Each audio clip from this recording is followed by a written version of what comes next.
Welcome everyone to the Elevating Your Potential podcast, where we enlighten middle school and high school student athletes about the realities of college sports. I've been very excited about this conversation for a long time because it's a topic that's said a lot in sports and society, but I'm not sure if we completely understand like the depths of really what it means. And today we will be going over our mental health. And we are privileged to have Dr. Wade on with us today to discuss mental health and how that affects student athletes and people as a whole. So Dr. Wade, thank you for joining us. How are you? I'm great. Thank you so much for having me. Perfect. Thank you. It's my pleasure. So can you tell the audience a little bit about yourself and what you're doing now? Absolutely. Well, I'll start with what I'm doing now. I'm currently the licensed counseling psychologist on staff for SMU athletics. So essentially what that means is I'm the psychologist hired to work specifically with student athletes. So my entire caseload is filled with the student athletes on campus. So I do that part-time, 20 hours a week. And then the other part of the week, I do have a private practice in Dallas, where obviously I'm a licensed psychologist. And there I also see athletes from other schools, from other locations, but I also see non-athletes as well. Okay. So that's my roles and what I'm doing. A little bit about me. Biggest thing recently, I'm a new mom. Congratulations. Thank you. Although I guess not that new anymore, which is crazy to think about. But yes, 2020 hasn't been all bad for me. Had a little girl back in February. Okay.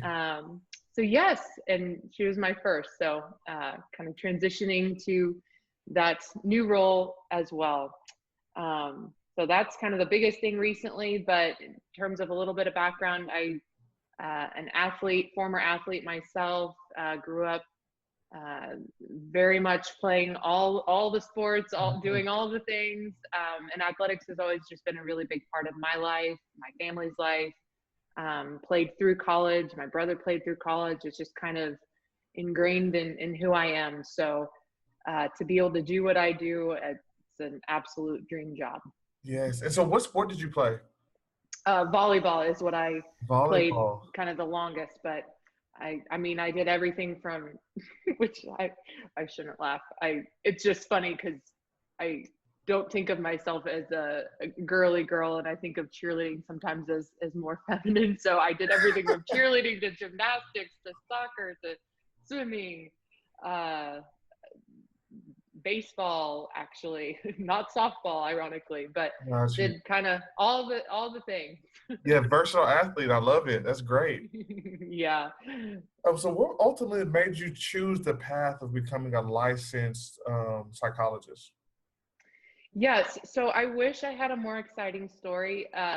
This is actually a question when you're applying to graduate programs, when you're applying for jobs, sometimes this question will come up, and I always wish I had a more interesting answer. My answer is pretty boring. When I was a senior in high school, I took a AP psychology course, and just truly, it sounds cliche, but I really fell in love with just the subject of psychology and learning about the brain and how the mind works. And I've always been interested in science, but again, particularly about the mind and kind of human behavior. I just was fascinated. So then majored as that in undergrad. And then honestly, I kind of just knew I didn't want to be done with school, and I wasn't quite sure what I wanted to do. So I applied to graduate school programs, and applied to counseling psychology programs, which is, you kind of have two options. You can either go on and be a licensed psychologist and do kind of clinical work like I'm doing now, or be a professor. And fortunately, very early on in my training, you have like different rotations where you essentially learn how to be a therapist. And early on, I instantly fell in love with it. The ability to connect with people. I mean, therapy is basically a 50-minute long conversation with that person every week. And so being able to connect with people, create a space where people can come in and talk through, obviously really, really difficult things, but also exciting things too, right? Just Right. share kind of their lives and what they're going through. I absolutely loved it. And to be honest, I've loved it ever since. Ironically, having a role in athletic department, I honestly didn't even realize that existed. When I applied to graduate programs, I did not, in my undergrad, there was not a sports psychologist on staff. I didn't even know that was a thing. Right. And I kind of stumbled upon that midway through my graduate training, and it totally combined my love for athletics and, again, my newer love for psychology. And just like I said, it's a dream job. It's such a perfect fit of kind of these different identities in my life. So Yeah, I don't think that's boring at all. I think that's great that you found your passion and you found it that easily, because it took me a long time to figure it out. So yeah, I'm no, glad I'm very fortunate that things just kind of fell into place, for lack of a better way of saying right. that. I was very fortunate with that. Yeah, that's Yeah. good. That's really good. So we hear this term mental health around, it feels like the last couple of years has been more prominent in mainstream media and in conversations. But what does that phrase mental health actually mean? I love that you asked that, because you're exactly right. It does, especially recently, which I'm thankful for, because as I'm sure you've heard, right, that helps destigmatize it. And it's so important to be able to just bring this to the forefront and have these conversations. And you're right in that it's still like, what does that even mean? What does that look like? And so the way I like to describe it or think about it is, mental health is really on a continuum, just like our physical health is, right? So you can be somewhere on the continuum of physical health where, okay, on maybe one end of the continuum, you're dealing with a chronic illness, such as a cancer or something like that, right? Where, that's there. Or on the other end, kind of what we think of as healthy is maybe you're very physically fit, get good sleep, right? And then you can have everything in between. And the same is true for mental health, right? So on one end of the continuum might be a very severe chronic mental illness, let's say like a schizophrenia, if you will, if you're familiar with that, right? That may be on kind of one end of the continuum. Whereas the other side is, again, and this is the side I think really that doesn't get thought about or talked about. We just assume you either have a disorder or you don't. But on the other end of the continuum, being maybe being very in tune, very emotionally aware, very insightful, very introspective, while also taking good care of yourself and good care of your physical and mental health, right? Getting good sleep, having means and ways and understanding of how to handle stress and navigate stressors, resiliency, if you will. And again, anything kind of in between. So I hope that It helps definitely does. answer that. It does answer the question. I have a follow-up to that. How can we, what is are there signals that we can identify to see kind of where we are on that continuum? Or does that take someone like a licensed psychologist like you to say, hey, I think that we're here. Let's see, kind of doing a diagnostic of where we are? Sure. So great question. To get an actual diagnosis, then yes, that would take a licensed mental health professional, whether that be a psychologist, a licensed professional counselor. There's quite a lot of us under that umbrella. But to give a true diagnosis, yes, that would have to come from a professional. However, there is actually a lot of value in having a sense of, okay, what are those kind of red flags, if you will, or signs or symptoms to kind of look out for, so that I can be aware of A, just what I'm dealing with, and B, okay, is this enough of a thing that maybe I should, reach out and get some help or talk to somebody about it. And honestly, that's kind of a big, as you could imagine, right? There's a lot there. To give some basic, though, anxiety and depression are the most common mental disorders that people have. And so some basics kind of in each of those categories, some things to kind of be looking out for. Sleep and appetite are a good thing to always kind of be cued in on, especially for mood things, like a depression. So am I sleeping way, way, way more than I was before? Or conversely, am I sleeping way, way, way less? And why is that? Is it just, oh, it's finals week and I'm staying up because I have to study? Or is it, no, I'm trying to go to bed and I've, 3-4 hours pass multiple nights, multiple weeks in a row, and I'm struggling to sleep. So sleeping and eating is something to look out for. Overall, just how am I feeling about myself?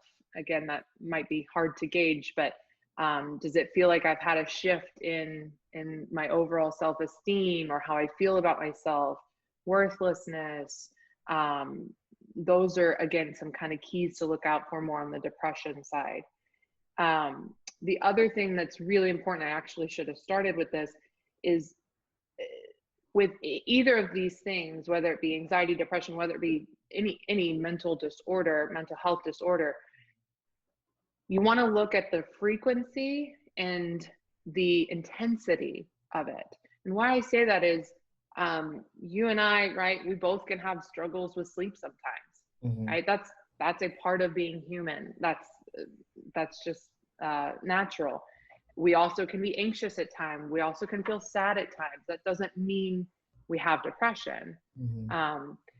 But if those things are happening, again, very intensely and for a significant amount of time, in fact, for depression, that is, there's a true like cutoff. You need to see those things for more days than not for at least 2 weeks in a row, if not longer.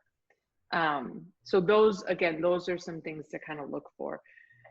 With anxiety, just briefly, it can show up, whether it be kind of cognitively, so in our thoughts, or can show up physically, or both. And so just some basic kind of sense of what that is. For anxious thoughts, that's kind of what it sounds like, right? Being very, very worried about a lot of different things or a specific thing, but so worried, again, anyone can worry at times, and we all do at times, so much so that it feels like my mind has a mind of its own, right? Like the worry, the anxiety, the anxious thoughts just take over, and I can't seem to slow them down. I can't seem to kind of intervene. That's kind of a red flag. Right. And again, how long has this been going on? Is this a consistent thing that I've been dealing with, or is this, it's just kind of an hour one day, and then, it kind of passes. Right.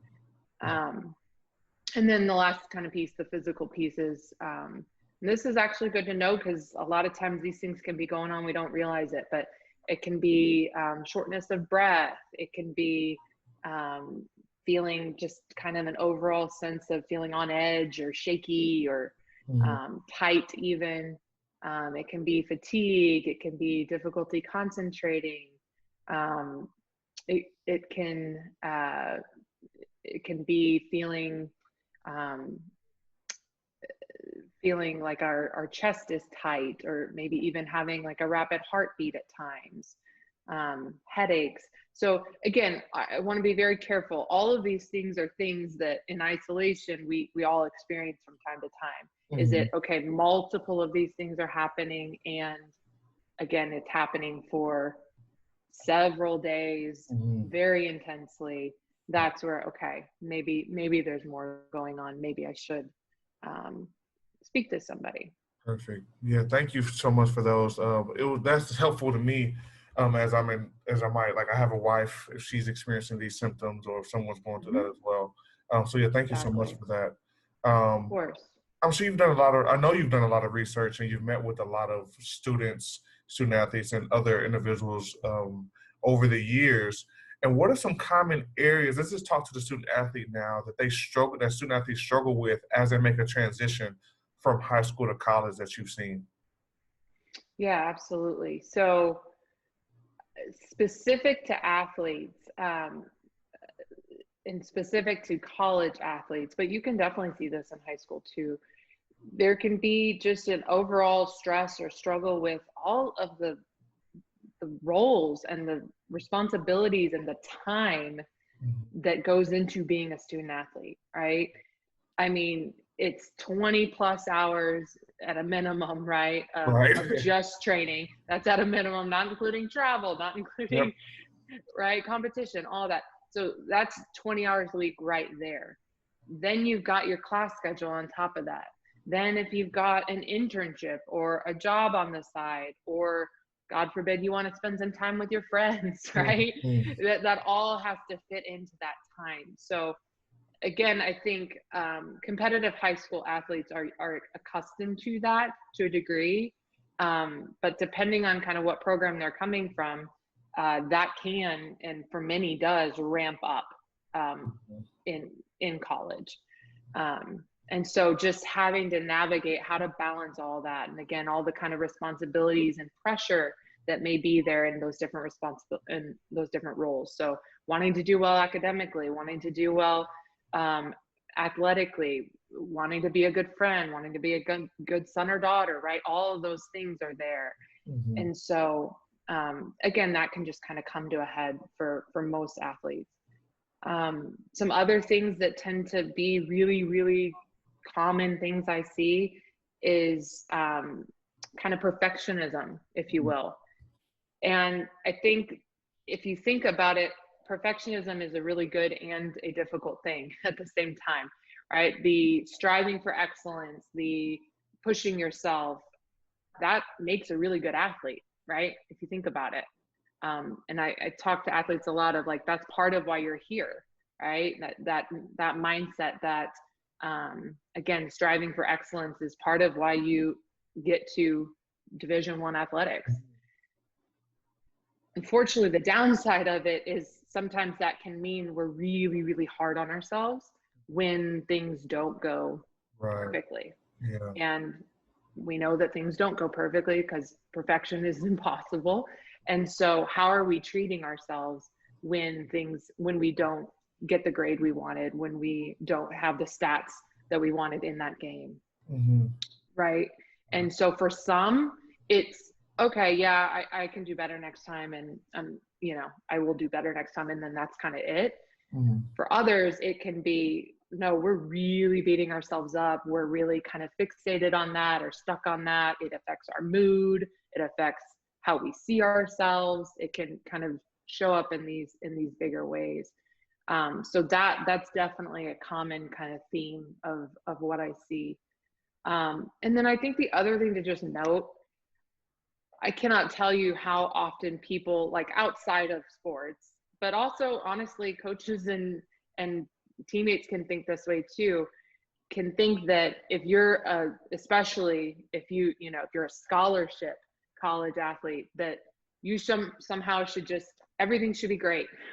Right. And yeah, you might have a little bit of stress here and there, but you're lucky to be a college athlete and on scholarship. And is that true? Is there a lot of privilege and a lot of amazing things that come with being a college athlete? Absolutely.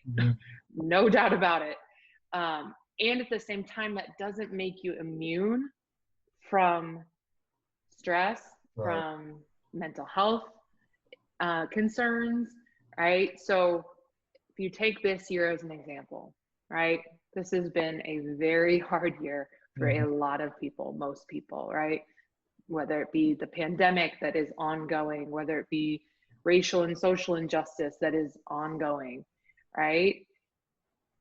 Athletes aren't immune to those things, right? So just like they affect a non-athlete, they're going to affect our athlete too. And you're going to have those other things, the responsibilities, the pressure on top of that. So again, a lot of times people think, oh, if you're a student athlete, everything's great, all rainbows and butterflies. And again, a thing I like to really drive home is that no, in fact, in some ways, you've got even more stress. You've got a lot of excitement too, and a lot of great things too. I do not want to overlook that. And there can be a lot of stressors there. Right. Yeah, those are really good. So to continue along the same point, What I know you're not talking to a specific student athlete right now, but what are some things that you give those student athletes to help them overcome that in a broad general sense? Sure. And yeah, without getting super detailed, because that would be kind of depending on the person, right? That Right. changes very much. But just generally, a lot of what is worked on in therapy per se, or the skills that are gained is first and foremost a lot around awareness of, and that's why I said it's good you're asking these questions, because a lot of times we don't realize how out of touch with ourselves we can be when we get really busy, when Mhm. we're just on to the next thing and going to practice and going to weights, then cramming in our homework, right? And it's just go go go go go. A lot of times we're not super aware of what we're feeling, what we're thinking, overall, just an overall sense of how we're doing, right? And again, Mhm. on that like mental health continuum I was talking about before, like where do we fall? Where do I fall on that? So a big sense is just gaining awareness and doing that through taking a moment to pause and kind of check in with yourself and ask yourself those questions. Mhm. How am I doing? How have I been feeling? Have I is my body really run down? And I haven't even had a ton of weights that I've been lifting. Like, should I not be run down right now? Like, what else Right. might be going on? Right? Kind of almost coming at it from a place of curiosity. So those are really important things. And then also just having a sense, and again, this kind of goes with the awareness, having a sense of what and how do I cope with my stress? Mhm. Again, a lot of times we cope with stress really well and we don't even realize that, what we're doing. And then sometimes what can happen is when we become overwhelmed with way more stress, we forget how we got out of the stress before. Mhm. And so really, again, asking yourself those questions of like, what helps me just feel a little bit calmer, or feel like brighten my mood just a little bit? Is that calling my mom? Is that calling a friend? Is it my favorite Netflix show, or watching a TikTok video, or whatever, right? It could be a very large or small thing, but getting a sense broadly of what that looks like. And then, of course, actively using those things in those times of stress. Yeah. Yeah. Really That good. makes sense. It does make a lot of sense. Yes. Thank you so much for that. Mhm. The next one's kind of a two-part question, and you talked about coaches and parents earlier. So the first part is, what would you tell maybe those coaches, parents, or even roommates, or friends of people who think that a student athlete is using the mental health as an excuse for like bad performance or not wanting to push themselves? How do you, what would you tell those people who might think that about a student athlete? Sure. So I really like to compare it again, kind of like I did earlier with the continuum, comparing it to a physical injury, right? My hope, my hope, I know this is sometimes an issue, but my hope would be that if somebody tore their ACL, we wouldn't think twice about saying, "Oh, geez, that person is weak. That's just an excuse, right? Mhm. Gosh, right? We would understand that no, this is a significant injury, and there's going to be a lot that goes into the recovery from that, a lot that goes into slowly building things back up, right? A lot that goes into working through that. Mhm. It's the same thing if, and again, it's on a continuum, but for sure, if significant mental illness is present, it's the same thing. It's very much real, just as an ACL injury is real, and it's something to um, be addressed, not ignored, and definitely not minimized, right? Um, and to use that to work through, right? Just because there's just because somebody has a mental health diagnosis doesn't mean they're not capable, Mhm. right? They're very much capable, but it's not helpful to pretend it's not there, or to, it's definitely not helpful to uh, frame it as an excuse or a crutch or what have you. So recognizing that it's there, it's serious, and trusting that it can be worked through just like a physical injury can. Okay, and my second part of the question actually was in conjunction with you saying that you're still capable, and so how do we move forward, or how can a coach or parent move forward in like helping push that student athlete towards their dreams while still being sensitive to uh, what is there with their mental health? You might have already answered Mhm. that, but do you have any more insight on that front? Yeah, I mean, a lot of what I said before, just again, recognizing that it's there, being understanding around that. A lot of how you would with an injury. I know sometimes we can push too far, honestly, with physical injuries too, and honestly, that's problematic. But the same way you would approach that. So again, not pretending like it's not there, recognizing it while also trusting that the athlete is capable of continuing to perform at very high levels. Mhm. Um, Obviously, just like with a physical injury, just like you would expect, um, ongoing rehab with your athletic trainer, or if it has to be a physical therapist or what have you. Yes, you would hope that the person is meeting with um, a psychologist or a mental health provider as a part of their treatment. Um, but then leaving that up to that person while trying to just create as um, supportive and understanding of an environment as possible. Mm. Yeah, yeah, that's good. So I just have a couple more questions for you. Um, this next one's kind of a one-off. So I had a friend that I played with while I was playing collegiately, and he was 26 hours away from where he went to high school and where his family is. And I asked that to see how much does homesickness play into the mental health of a student athlete in college? Because a lot of times people don't go to college in the same area or even state where they are. So do you see homesickness a lot? Honestly, just as much as you would, again, kind of like I was saying before, athletes aren't immune. So just as much as you would with a non-athlete, I think you see it. Mhm. Um, and and just to give a little background, like um, when I first got to SMU, I worked both with non-athletes and athletes, and then previously I have as well. So I haven't only seen athletes, so I've Mhm. seen other college students, and yeah, I think the numbers mirror each other. I don't think athletes struggle any more or less with that. And just like, I mean, that's a good point of another kind of place you would be at on a continuum, right?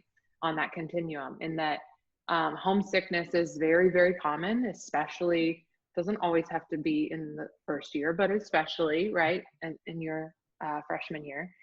Um, and so just recognizing that it's there, recognizing that it's a real thing, and working through, slowly kind of overcoming that. And a lot of that is time and adjusting, right? And creating roots and connections in the new place.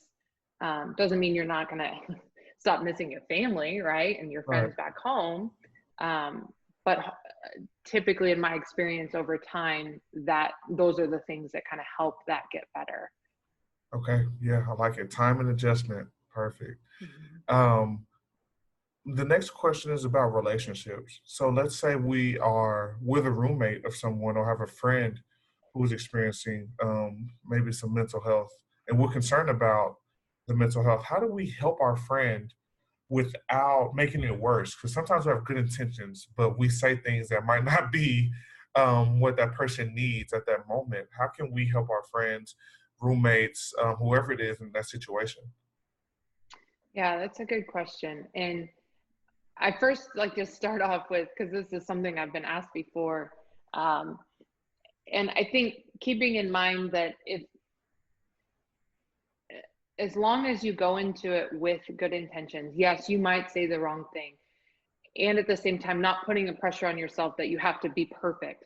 Because I think I think that's so important is sometimes we think we have to say the exact right thing. And because there's that pressure there, a lot of times we end up not saying anything at all. Mm-hmm. And in my opinion, that can be worse. So I say all that of just trusting that if your intentions are good, and I'm sure they are, right? If you're concerned about your friend, your roommate, and keeping in mind that if you're going into a conversation with those good intentions and with just trying to be a supportive friend, that hopefully that will show through, regardless of what words you choose. Does that make sense? Yes, that's really good for me personally, because I'm usually the person that doesn't like to speak up because I don't want to say the wrong thing and make it worse. Right. Yeah. I'll give you an example. This is kind of a weird example, but I just recently saw this and I thought it was so good. It was talking about grief, and why I think it's a good example is this is something we all deal with at one stage of our life is grief and loss, right? Whether it be loss of a loved one, and hopefully it's not anytime soon for people, but these things come up and it's a very human experience, right? It was something, I hope I'm not butchering it, but it was something along the lines of, don't be afraid to bring up the loved, it was talking about the holidays, actually, the holidays coming up, and, you know, addressing a friend that's either recently or not recently lost a loved one. Don't be afraid to bring that person up, whether it be a memory of that person or just saying, you know, I've been thinking about you, or I've been thinking about them rather. Don't be afraid to bring them up because you're worried that's going to somehow make it worse for the person that's grieving. The person that's grieving didn't forget that person's gone, right? That person's probably very much on their mind already. So you bringing that up shows how much you love and care for that person and isn't necessarily making that worse. Right. Does that make sense? Yeah, it makes a lot of sense actually. Yeah. Because I've done that as well. I haven't wanted to Yeah. break up a particular person, and yeah, I was just worried a lot that if I brought this person up, then this person might have a breakdown in front of me, or Right. and I have to handle those emotions as well. So yeah, that makes a lot Right. of sense. And I'm just to add a little bit more there, because what you just said is important, I think. I think that is the fear, right? What happens if this person breaks down in front of me? And the other part of my answer to your question is, again, above all else, just being there for your friend or your roommate, right? And being there is, you know, being able to have that difficult conversation, or maybe you're not talking at all. Maybe that person is crying and feeling their emotions, but you being there physically, right, and emotionally is everything. I Right. mean, that really is so much of it. Again, that's much more important than the words Gotcha. that you choose to say. Yeah. And then also the kind of final part of my answer there is to also remind people that it is okay to seek help, and it is okay. I tell the student athletes at SMU this all the time. I kind of grind into them that there are these resources. There's me, there's other staff members at the counseling center for a reason. You don't have to be the therapist, right? You're not the therapist. You don't have to know, you know, how to assess and how to diagnose, and we don't want you to, right? So you just being there as a friend, and then reminding them that, you know, there are these resources and that is okay to use as well. Yes, you actually led perfectly into my last question for you. We all know that there are people, student athletes or non-student athletes, or just even adults that are already graduated or gone on to have like different careers, that are not fans of receiving counseling services or seeing a psychologist. What would you tell that person? Like, what's kind of your pitch for lack of a better term, pitch No. to that person who might know a friend or someone who should seek help, but they are not a fan of, and they don't think that maybe I've heard that they just want more money from you, so they're going to see you more and more and more because they don't want you to progress forward, or it doesn't work. So what would you say to those people? And that's a very good question, because I wanted to say more about this earlier, of to just, and I don't know if this is directly to this person, but to have an understanding that things don't have to be broken for you to seek help. So that's a really important piece. I think a lot of the stigma around going to therapy is around this assumption that we're somehow weak or we're broken or there's something really wrong. Like, again, we're on the far end of the continuum, which even then, like, you're not broken, right? It's a something you deal with, just like somebody that has diabetes deals with their diabetes, right? To trust that everyone, and I truly believe this, and yes, I'm biased, but everyone can benefit from having a space to talk to another human and have that space be all theirs, right? I mean, to have an hour a week or every other week where you can talk through what you're experiencing, what you're feeling, and above all else, ideally gain awareness and learn tools to then be able to help yourself, to help yourself that much more, to then be able to do these things on your own. And so again, it's not just for the person that, you know, feels like they can't go on anymore. It's for that person too, but it's also for anyone just looking to have more support or, again, a space to learn more about themselves. Yeah, Dr. Wade, this has been powerful and very insightful to me as well. So thank you so much for taking time out of your day to join us today. Do you have any parting words before we close it up for this episode? I don't think so. I guess just what I just said, like not being afraid to not only just seek help, but to look at some of these things we talked about today. Look at your own mental health and what that looks like, and how those things can be addressed on your own, even if it's not seeking professional help. Okay, I love it. I love it. Well, thank you so much. I hope you have a great rest of your day. Everyone listening, I hope you have a great day as well.